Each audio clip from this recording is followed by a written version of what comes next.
Welcome to the Fantasy Throwdown Podcast, bringing you the latest from the world of sports, DFS, and gambling. With over 5 years of hot takes and millions of downloads later, I guess he's been doing something right. Now, sit back and listen to one of the sharpest minds in the game. Here's your host, Dwayne Callender. Welcome to our bracket breakdown as part of this year's NCAA tournament. We will be discussing the Midwest region. And I'll be honest, there kind of is a lot of chalk here. I'll get into why I think we are going to be closer to chalk in this region, but just to walk through, we've got the overall number 2 seed in the Houston Cougars. Now, here's the thing, and many of you probably didn't even watch Houston this year because they play in the American Athletic Conference, which essentially is what Conference USA was, give or take a couple of different teams. But long story short, the Houston Cougars are 31-3. Kelvin Sampson, a longtime college basketball coach, has basically turned this into a regular force in the Southeast region. In terms of what you've got with this Cougars team, they are in the top 10 in offensive and defensive efficiency, according to KenPom, which is the predominant ranking systems for college statistics. Houston made the Final Four in 21. They were in the Sweet 16 last year. They, again, while they have lost when they've been in that top spot, again, it's been a hot potato in terms of teams ranked in the top 3 this year. But, if you look at their strength of schedule, it was a close come-from-behind win by Alabama, which is the overall number 1 seed in the tournament, for those of you who do not know. They had a random loss against Temple, which, again, was a bit of a head-scratcher, but, we've had a lot of weird games this year. I told you, teams that were in the top this year just lost randomly when they were in that either the ones overall number 1 ranked team were in the top 2. There were just some random losses. So Houston being one of them against Temple. And then, they did lose their conference title game against Memphis, but that was also a case where one of their, and actually I shouldn't say one of, he is their best player, Marcus Sasser, was sidelined with a groin strain.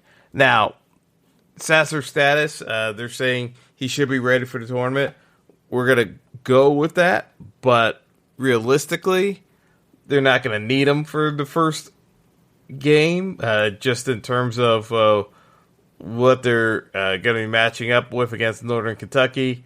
They'll need him in that second round matchup. So essentially, you've got a couple of days for him to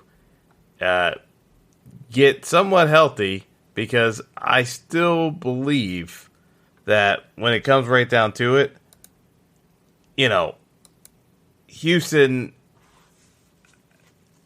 they are ranked as a favorite to win it all for a good reason. Again, those statistics from an offensive defensive standpoint, they have a good tempo, they score points, they can defend. they're pretty good all around. I don't have a glaring flaw with Houston to really pick apart. Yeah, is the Sasser injury a concern? Of course. But when you look at the overall rankings, they're the number one team, even though they're not the overall number one seed. From a stats standpoint, they are the number one team. They don't have the best strength of schedule, but given the region that they're lined up in, I don't think there's going to be that much for them to be concerned about. As I said, they start off against Northern Kentucky. That's not the issue. The 8-9 matchup is one where I think plays to their favor because 8-9 matchup is going to be between Iowa and Auburn. And if you look at what Iowa is, in terms of what they've done in the Big Ten, offensive-wise, they're one of the best in the country. Defensive-wise, they're one of the worst in the country to actually have made the tournament. I don't necessarily see Iowa being the matchup. I think they lose to Auburn. But if they were able to pull off a win against Auburn, I think they get dunked on by Houston. I don't see that being a difficult matchup. Now, Auburn, on the other hand, it's an interesting case. Because if you look at the body of work, I want to say, the thing. Oh, actually, I should say this about Iowa too. That made their record so strange is that Iowa had some of the worst losses of all the tournament teams that have made the tournament. They were 11-9 in the Big Ten. They, Nebraska, Wisconsin, and Ohio State were all miserable this year, and Iowa went 1-6 against them. And they got knocked out early by Ohio State. Now, and actually, Iowa is the team that got in over Rutgers, and the only reason why I can say that Rutgers didn't get in is because Iowa essentially got in over them is because they swept the season series against Rutgers this year, and I think that's why Rutgers didn't make it in. Because the numbers for Iowa, and I know they got in as an 8 seed, but the seeding, this is a whole nother thing that I don't want to dwell upon with the selection committee. They throw out these seedings, but the seedings themselves don't make a ton of sense. Partly is because they go by geographic region. Part of it, they say they don't care about TV, but they do care about TV. We'll get into some of the potential matchups, like in some of the other brackets, where you've got a lot of TV-friendly matchups in Duke's region. But we'll get to that a little bit later in another episode. But, Iowa's record, realistically, I'm not even sure why they're in the tournament. It's like they just, they score points. I mean, Chris Murray is a legit scorer. He's the twin brother of Keegan Murray, who plays for the Sacramento Kings. They can score, but, the issue with Auburn, and I don't know what is going on with, there's just like a weird vibe with this Auburn team because Auburn got off to a hot start this year and then cooled off dramatically because I think they won their first 16 out of 18 games this year and ended up 20-12. Now, the weird part about this is the fact that Auburn essentially plays decent defense, but statistically, I thought they would have actually ranked higher than what they actually are, because from a statistical standpoint, Auburn's only 29th in the country in adjusted defensive rankings. I honestly thought they were going to be higher than that. So this is a weird one because I look at it from the standpoint of it's an 8-9 matchup. Auburn, if you look at the statistical rankings with KenPom, they're the 29th ranked team in the country. Iowa's 37th. And again, it's because of how poor Iowa is defensively. Auburn, again, I thought they would have been higher ranked defensively, but offensively, they're ranked 48th. They can score points. The issue I see with Iowa is the fact that I think Auburn's going to be able to get enough easy baskets, which has been part of their bugaboo with some of the losses they've had, is when they go cold offensively, they go cold. And especially from three-point range. They're not a good three-point shooting team. And so, again, they don't have Jabari Smith anymore, who was an NBA draft pick and ended up on the Rockets and having a solid year.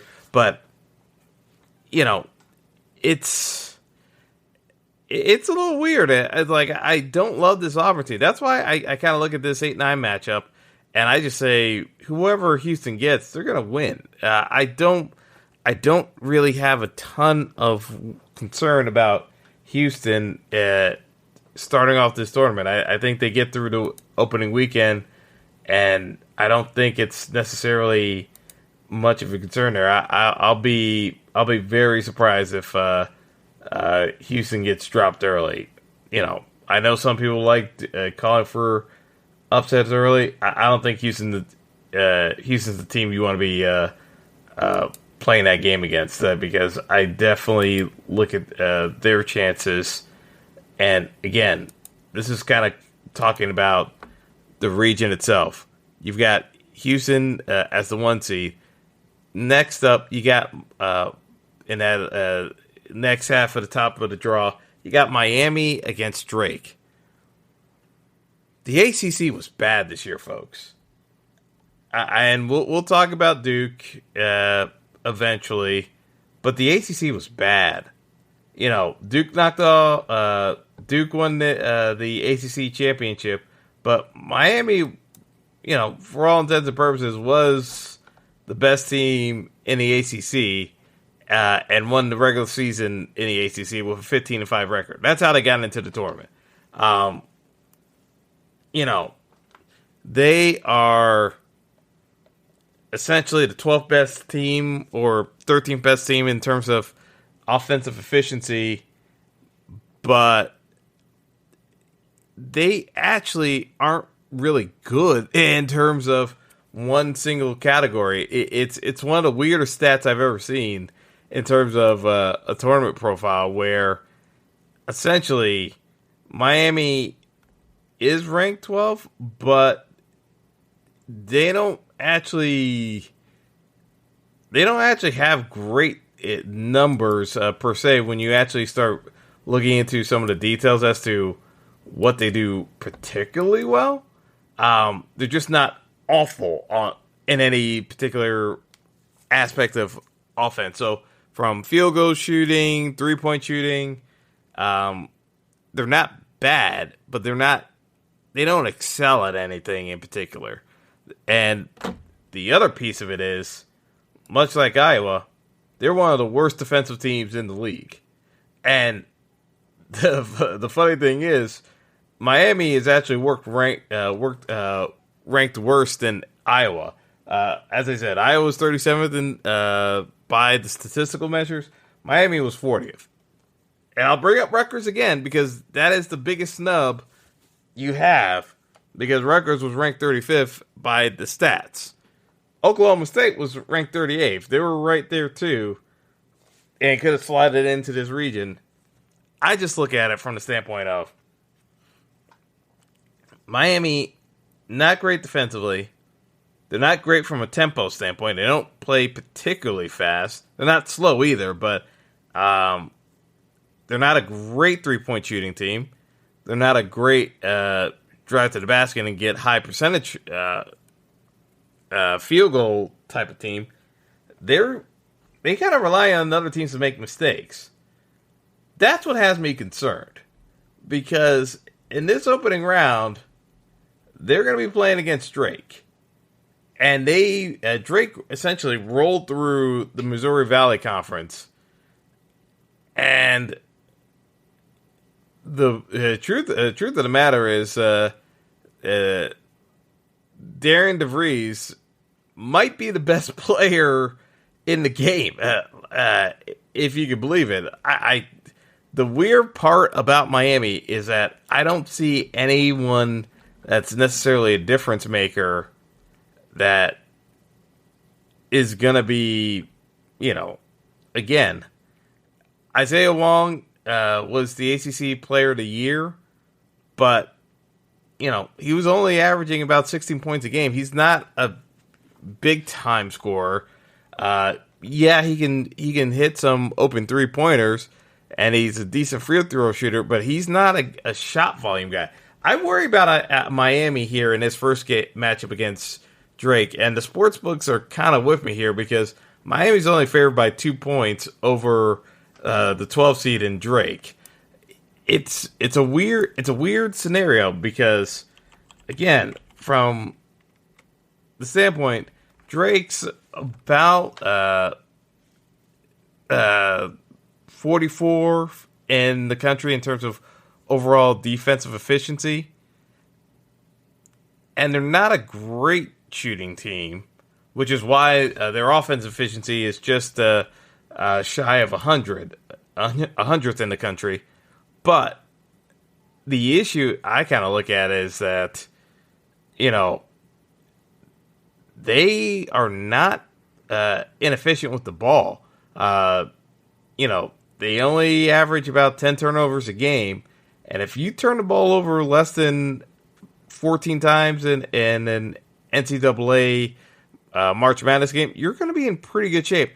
I kind of look at Drake as the potential upset in the region here in the early rounds. Some of these other matchups, they're going to be close, but I just look at Miami, and it worries me that they're not elite at any particular position, and you've got a decent defensive team in Drake to match up with them. This could be just one of those grinded out games where we're in the low 50s, and it wouldn't shock me if Drake pulled off the upset. Certain builds, I'll still keep Miami, but in formats where you get the benefit of either the upset pick or just the seed being added to the pick that you get correct, I think Drake has some value here as a dog, and it's a slim dog as well. So, it's an interesting dynamic because I'm not a huge fan of some of the Missouri Valley Conference teams in years past, but this is one of those cases where, once Wichita State and Creighton left, the Missouri Valley Conference took a huge hit with those two teams leaving. But, the ACC was bad this year, folks. I can't mince words about it. So it would not shock me if Miami took a fall here. All right. In terms of the other aspect of this side of the draw, we'll talk about Indiana and Kent State. The Big Ten wasn't great, but I will say, in terms of Kent State in the MAC, this is the biggest thing you could say about Kent State. They can play tough, and I kind of look at this where you should expect Indiana to win. You should. But Kent State is 38th in the country in terms of defensive efficiency. The concern you would have with Indiana and the Hoosier Nation is not going to be happy with me when I say this. I know the Hoosiers offensively, on paper, should be one of the best teams in the country. And they're ranked 27 by the efficiency standpoint. The area that gets me concerned with Indiana is the fact that it kind of comes down to Schifino. Jalen Hood-Schifino was essentially going to be their best player, and by and large, it's been traced to Jackson Davis. Now, Jackson Davis usually ends up being pretty efficient in terms of the offense. Schifino, very talented freshman. It's an interesting dynamic because they rely on Schifino quite a bit, and it still comes down to Jackson Davis being able to handle the load. So they're going to have to go with the 1-2 punch. Again, with the NCAA tournament and teams playing you tough, the thing that worries me about the Hoosiers is the fact that, if they get into foul trouble for any reason, you could get into a very ugly-looking rock fight against Kent State. And, I expect Indiana to win, but it wouldn't shock me if you saw 2 upsets in the top half of this draw with Drake and Kent State because of the defense. These scream out as the kind of games that can surprisingly catch you off guard. Now, Kent State is a 4-point underdog, so again, it's not a ton of separation here between the two squads. So, a bad shooting night from Indiana, I could see them going home early. It's not going to be that big of a shock to me.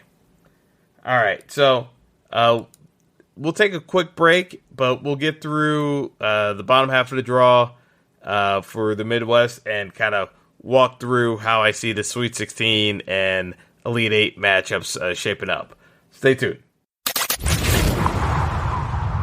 Don't go anywhere.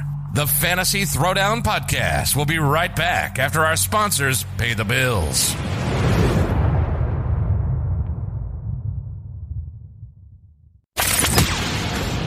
Welcome back to the show. Hope you got your popcorn ready.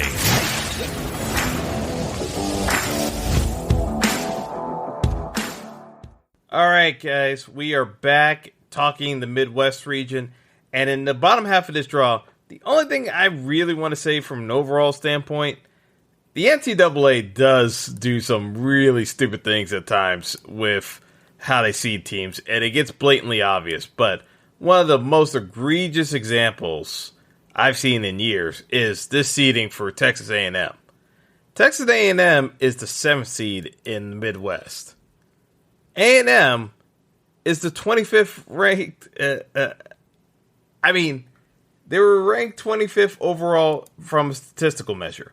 They were the second best team in the SEC. Second best team in the SEC. Right behind Alabama. The NCAA has them ranked as the 4th best SEC team, even though they were second in the SEC regular season and runner-up for the conference tournament. The fact that A&M is ranked this low speaks to 2 things. One, they're trying to force that matchup between A&M and Texas in the second round for the ratings, whatever. And B, they're trying to punish A&M for ripping on the selection committee last year when they got snubbed. You could look at it as a punitive measure, but I look at it from the standpoint of they did no one else any favors in this region, because when I look at the matchups, yes, is Texas a top team? Without question. If the circumstances were aligned correctly. But the issue with Texas, above all else, is the fact that Chris Beard, their head coach at the time, was arrested on domestic violence charges and subsequently fired mid-season by the school. Texas is still operating without a true head coach this year, and they're just making do with what they got. You know, the truth of the matter is they didn't have a true coaching cycle to actually go through and find the guy. They're just trying to rough patch this. Now, the issue is they're going to handle Colgate, more than likely. Colgate can put up a lot of points in the Patriot League.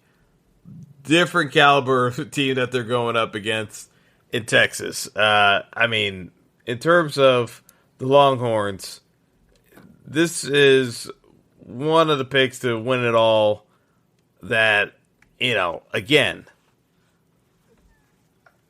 between Marcus Carr, Tyrese Hunter, Timmy Allen, like all these guys came in through the transfer portal. Texas became revitalized overnight, and then the Beard situation broke out. Now, Texas is going to be well-rounded from both an offensive and defensive standpoint, but the weird aspect to this is I would have picked Texas, and this is where I kind of look at this overall for the region. In terms of the bracket selection, I think it comes down to whether you have Houston going through to the Elite Eight. If not, the winner of the Midwest region's got to come from the winner of Texas and A&M. I don't see Penn State lasting against A&M. I think it's a terrible matchup for Penn State. Penn State had a nice run in the Big Ten to finish and get ranked into the NCAA tournament because they were looking very weak from a NCAA berth standpoint. They were the quintessential bubble team, and as a 10 seed in the Big Ten tournament, they probably were looking in that solid NIT range. They were not necessarily going to be in a good spot to make the tournament, but they had a good run in the Big Ten tournament and made it to the final against Purdue, and Purdue almost lost that game. We'll talk about how Purdue almost lost that Big Ten championship game earlier, but that's not for this episode. But, you know, Penn State can get hot from three-point range. They were chucking it throughout the year. And, you know, they are 16th in offensive tempo. The issue that I see is when you look at A&M, they're 30th in offense and 37th in defensive efficiency. The only team in that bracket that even matches up close in that bottom half of the bracket, it matches up close is Texas. And same thing for Texas. They were 18th and 11th. The only team that matches up with them at all to make this a competitive matchup is A&M. So, again, it's not to discredit some of these other teams that we're going to mention. Xavier had a good year pushing tempo, being offensively efficient. I don't think they have the firepower to keep up with A&M or Texas. I think that top half of the bottom draw is kind of dead to rights. Xavier, I expect to at least win a game in the tournament. Iowa State, that's kind of depends on who they get. In the play-in game, you've got the 2 11 seeds. You got Pitt, and you've got Mississippi State. Mississippi State has been kind of up and down, and without question, they are the worst three-point shooting team in the tournament. I don't even think this is a debate.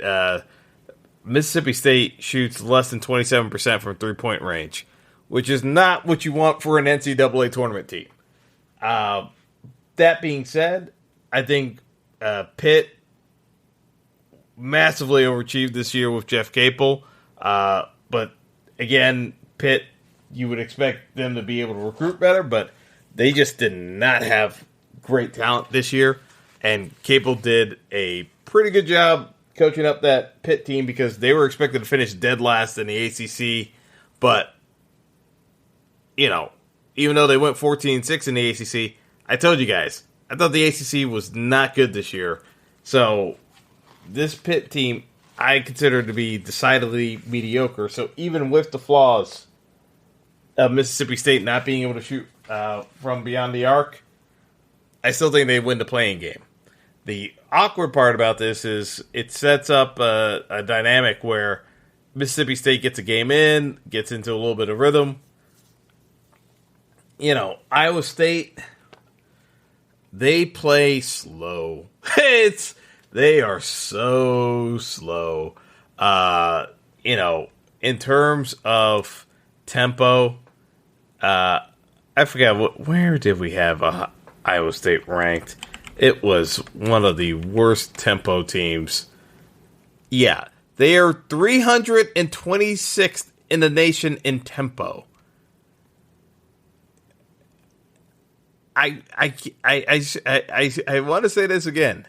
They are 326th in tempo. The only team, and again, you could say this about Houston as well being slow. The issue is Houston is elite from an offensive efficiency standpoint. They're top 10 in offense and top 5 in defense. Iowa State, while they do have an elite defense, they are decidedly average from an offensive standpoint.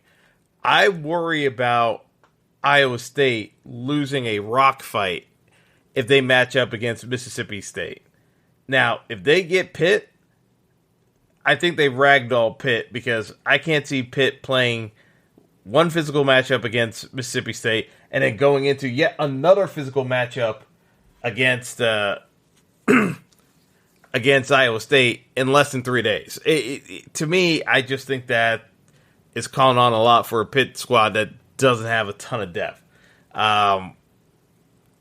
But from an opening round standpoint, Iowa State versus Mississippi State, that might be one of the least appealing games to actually watch. Watch from a non-betting standpoint, just because of the fact that that's going to be one of the low-scoring games of the tournament. I don't, if that matchup happens, I really have a tough time seeing how that matchup actually. I don't see how that game could possibly break 125. It's like that might be one of the lowest scoring game of the tournament.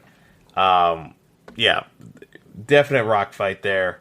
I couldn't get into that one, but again, we'll see how the playing games work out. But Iowa State, very awkward spot.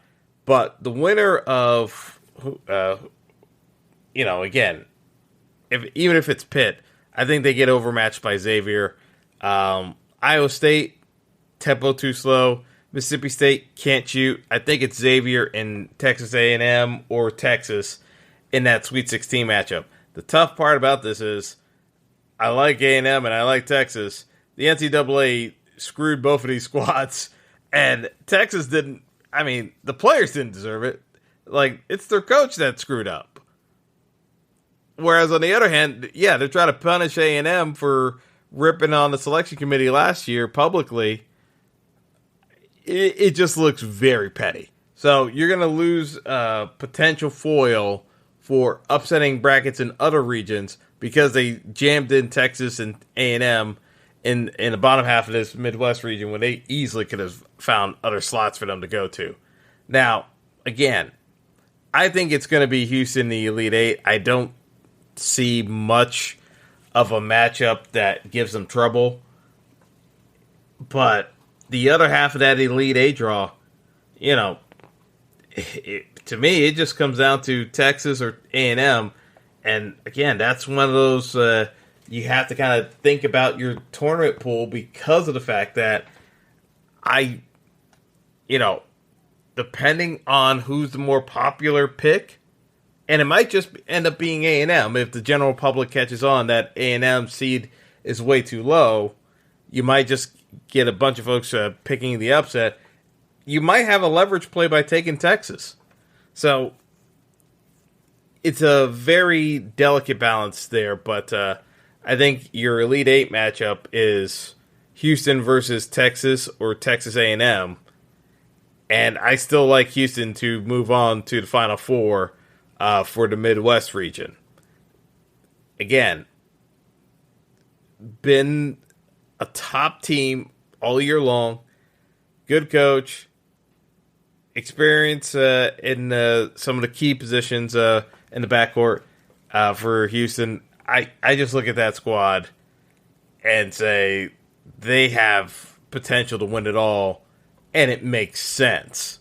Like, I can see the script for Houston pretty clearly. A number of these other teams, I don't see it being there for them, but I think the second and third best teams are Texas and Texas A&M, and they're in the bottom half of the draw. And A&M's misseeded, so someone's going to get knocked out very early when they should have been into the second weekend at least.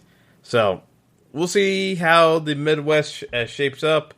I'll give updates, based off of the playing games as well later on with a few subsequent episodes. But that's all I got for now, folks. You may hate the chalk of Houston going through the Midwest, but it's tough seeing who's knocking them off outside of the Elite Eight matchup. And if you get the Elite Eight matchup, all bets are off. You've scored well enough in the region as it is to put yourself in a good spot. So that's all I got for now. But until next time, have a good one, folks. Thanks for listening to the Fantasy Throwdown podcast. Be sure to like and subscribe to the show on Spotify, Apple Podcast, Google Podcast, and all major outlets.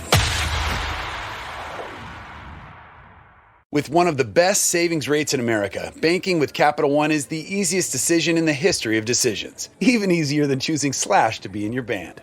Next up for lead guitar. You're in. Cool. Yep, even easier than that. And with no fees or minimums on checking and savings accounts, is it even a decision? That's banking reimagined. What's in your wallet? Terms apply. See CapitalOne.com/bank for details. Capital One N.A. member FDIC. When it's time for an adventure on the open highway, one quick call to American Family Insurance gets you headed in the right direction. Our Travel Peace of Mind package is there if you encounter a bump in the road. From roadside assistance to rental car coverage, we have you covered. Find a local agent or get a quote at amfam.com. American Family Insurance. American Family Mutual Insurance Company, SI, and its operating companies, 6000 American Parkway, Madison, Wisconsin.